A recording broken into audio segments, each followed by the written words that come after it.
পরিণীতা সিনেমার একটা সিন আছে না, যেখানে শুভশ্রী বলে, আমায় ভালোবাসলে না কেন বাবাইদা? আমাকে ভালোবাসলে তো আজ জীবনটা অন্যরকম হতো। আমার আরেকটা পছন্দের মুভি আছে, ফরেস্ট গাম্প 1994, যেখানে জেনিকে গাম জিজ্ঞেস করে, why don't you love me jenny?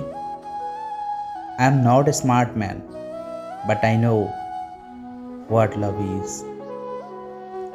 কি অসম্ভব মন ভার করা দুটো লাইন। আমরা সবাই হয়তো কাউকে না কাউকে এটা জিজ্ঞেস করতে চাই, আমায় কেন ভালোবাসলে না?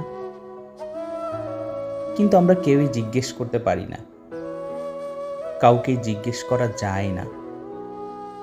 কারণ শুনতে রূঢ় হলে এটাই সত্যি যে unfortunately people have the rights to decline your love, no matter how pure your intention R.